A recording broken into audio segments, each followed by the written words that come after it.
Well, what a flippin' brilliant start to AEW Collision. Also, hello my friends, and welcome to Monday, the actual day when we will be doing ups and downs for Collision. But of course, because wrestling is crazy, we also just had Forbidden Door ups and downs. So here's what's gonna happen. You're watching this now with your eyes, I hope you're aware of that. And we're gonna act like I haven't seen the pay-per-view, because of course, that is what did happen when I watched Collision, and then in a couple of hours, you'll get ups and downs for Forbidden Door 2. Excuse me, I almost fell down. But seriously, when we did get this opening for Collision, we basically had these 1980s promos from the two teams that we were going to get in the main event. It's this over-the-top music played in the background, and I was like, do more of this. Also, if we are talking about this and other things we did do, Collision all of a sudden does feel totally different to Dynamite. I search my feelings, and I like it. And then right after the intro, we just went straight into an announcement.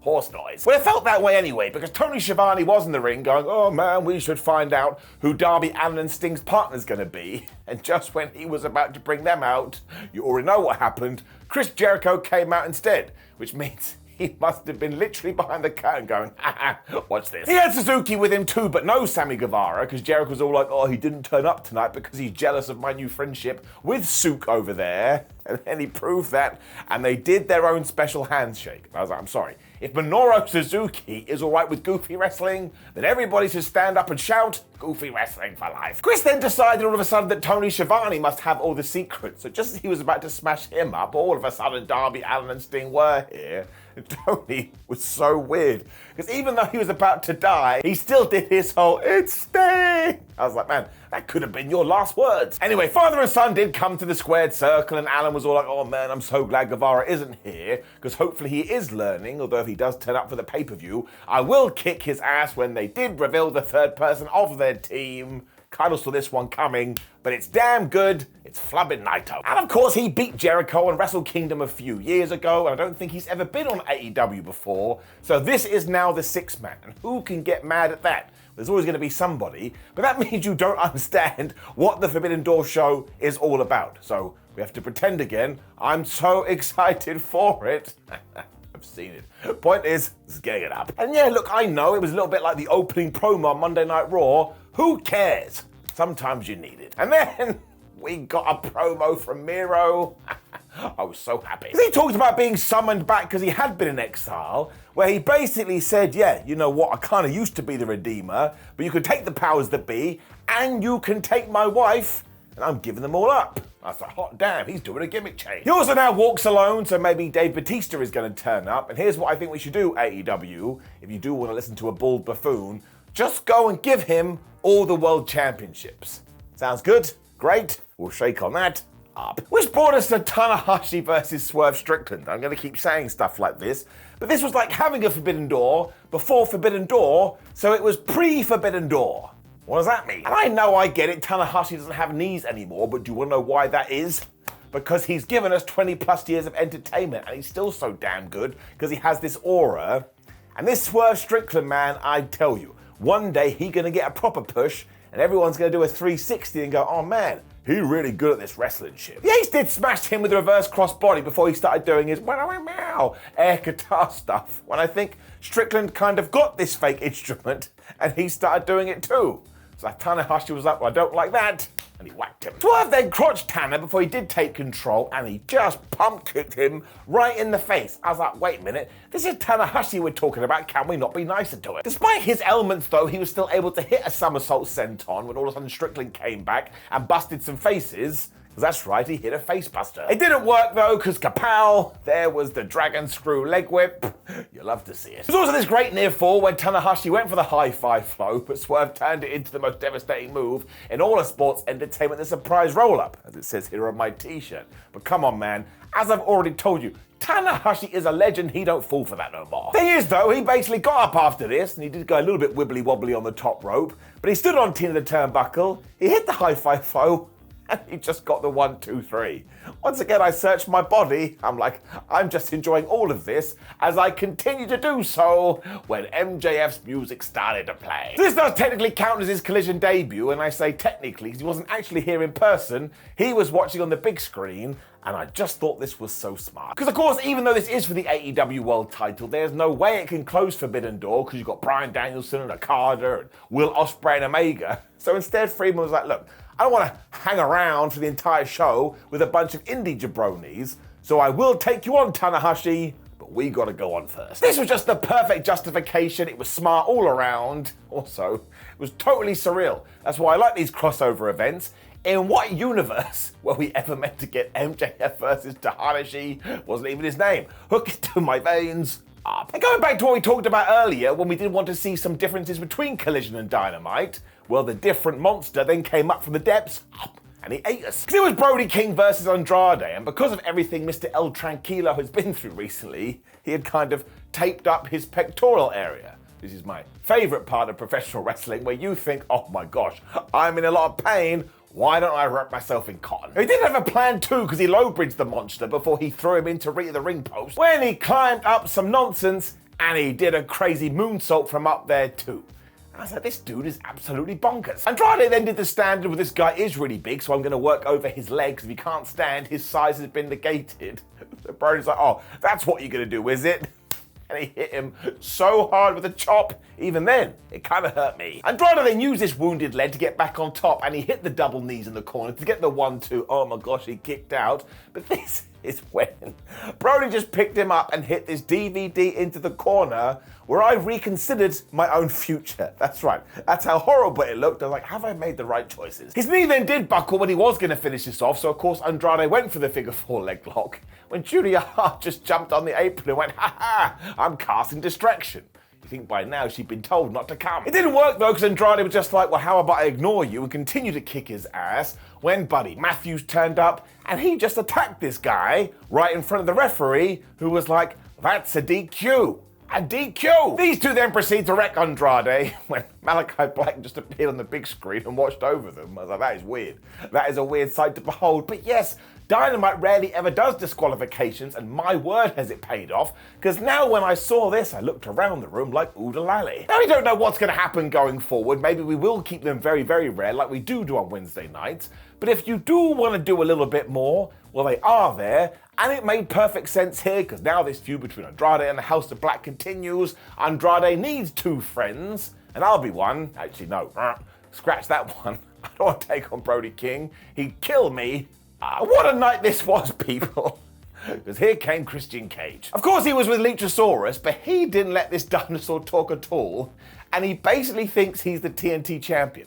And because Christian comes across like such an asshole, is truly one of the best characters in wrestling right now. As we were in Toronto too, and Cage is Canadian, he was beloved at first, and his first line was, man, when I left the show last week, I was in a bad mood. And of course, this is a reference to Dave Meltzer, what he wrote about the whole CM Punk situation, and I get that it would have gone over some people's heads, but it didn't go over my bald skull, and I actually laughed out loud.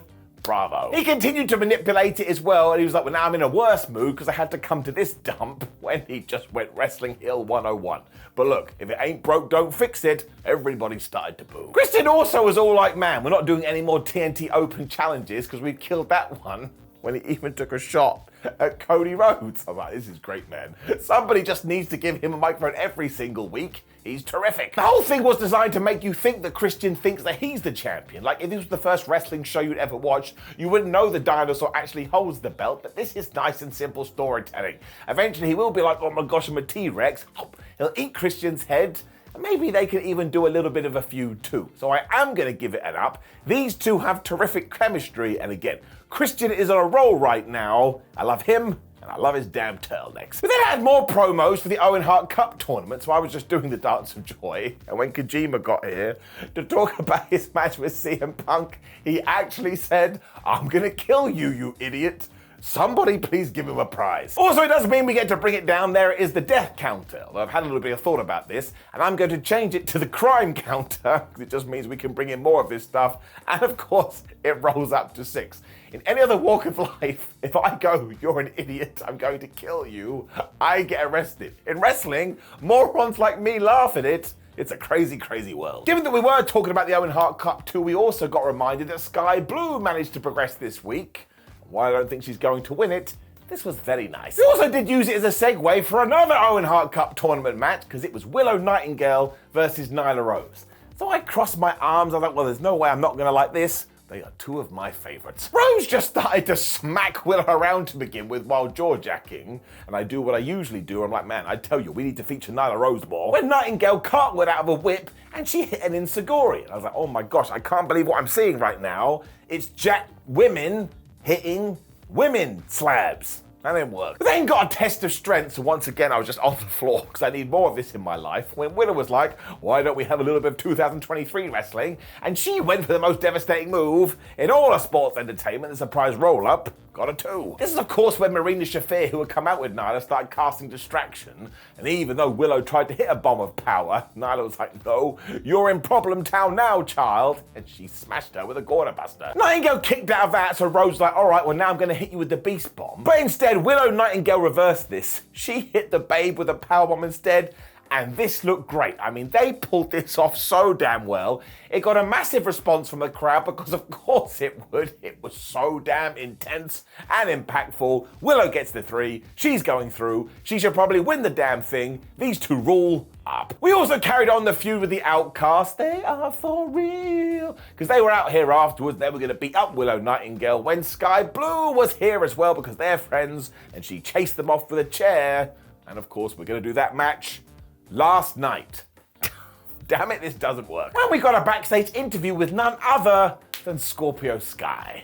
He's back. And this pleased me because he is a damn good wrestler, and somebody had handed him Wrestling Promo 8 here, because he was all like, let me run down every single achievement I've ever done. Wrestlers love doing it. He also promised to be his true self now that he has come back from injury, and this is another great reason that Collision does exist. I always enjoyed Scorpio's work, and now he gets to do it on the biggest stage. Around this time too, I spied into the crowd, and what did I see? It was a sign, and it said, hey Simon, give this an up. So as always, I felt warm and fuzzy in my tum-tum. You guys are the absolute best, and I would give you a hug if I could, and if I ever do see you in person, I shall do that. Unless you don't want one, I respect your personal space, but you do get an up, and I know I repeat myself, but just thank you. From my Tootsie Toes, I will never get my head around it. When it was time to give Powerhouse Hobbs a push, and I was like, good. Then he stormed to the ring, he took on Jeremy Prophet, and around about 60 seconds, he gave him this death spine buster. I mean, this guy got crushed. 1, 2, 3, and that was that. But I tell you, we just need to take our time with him, and when we do pull the trigger, he will fly. He has gotten so much better over the last year. I hope he does something with CM Punk. Up. As he is affiliated with QTV as well, I just want to mention that segment we did do on Rampage.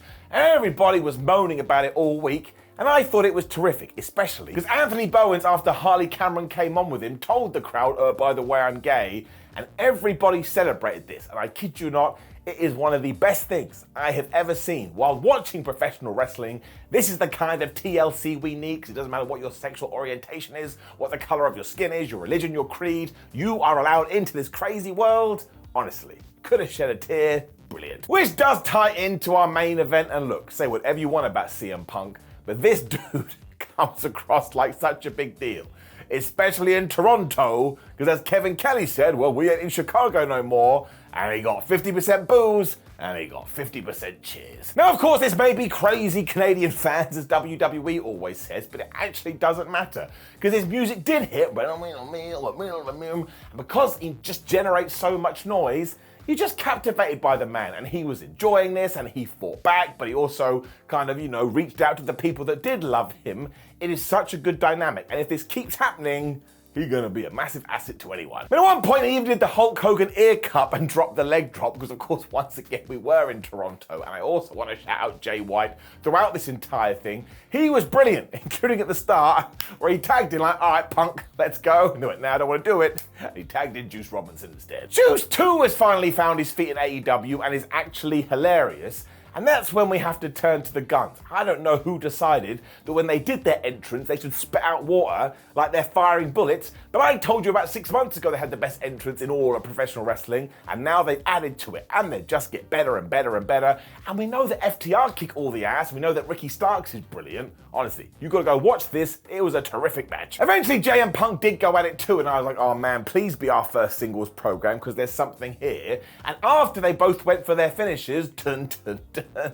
Here were Austin and Colton Gunn, and they stopped Punk from doing anything. Surely we have to call this new group Bullet Guns as well. I mean, it's nice and simple. And before we could do anything else, the tag klaxon went off, and everybody just went nuts. Incredibly too, it was CM Punk that took the heat when the bad guys did get on top of him. And at one point, Juice, who was totally obsessed with the GTS, was like, you wanted me to sleep? Well, now I'm going to put you to sleep and we'll see what happens. It didn't work at all because Ricky Starks then got the hot tag, and I thought this was so damn smart because given that everybody is in the match, we put him on a pedestal, which is what we do want to do because he's been a future star, and now we're building. You also hit Austin with a tornado DDT as he just started to spear everyone, but once again, he was going to go for the Rochambeau, and the tag klaxon went off for the second time. These guys couldn't stop fighting. Now, White did tag himself in at one point and hit the least devastating move in all of sports entertainment, the Blue Thunder Bomb, because surprise, surprise, it didn't work. But when he was getting back into it with Punk, he smashed him with that Uranagi. Around the same time is when Cash Wheeler did this crazy dive.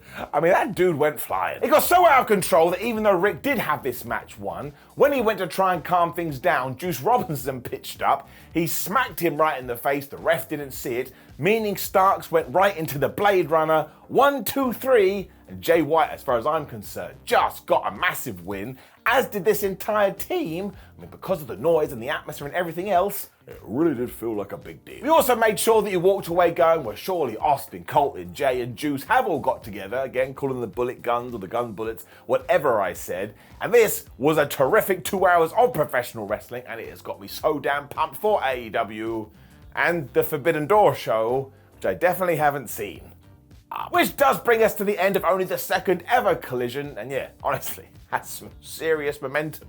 And so does Dynamite 2. Let's do the opposite of what the Ghostbusters say and continue to cross the streams, and I think this is going to work out okay. Now, of course, please do leave a comment below and let me know what you thought about Collision. Ups and downs for Forbidden Door. Give it a couple of hours, it'll be there. Then you can rant and rave. Like the video, share the video, and subscribe. Yes, the video on the screen eventually will be Forbidden Door ups and downs. Click that too. WhatCulture.com to keep up to date with all the fallout. Come say hey to me on social media at Simon316. What Culture's there too? What Culture WWE. My name is Simon for What Culture. What an absolutely mad week of wrestling. Now, yes, I'm going to record ups and downs for Forbidden Door. I know, we've broken kayfabe. It's 2023, who cares anymore? Goodbye.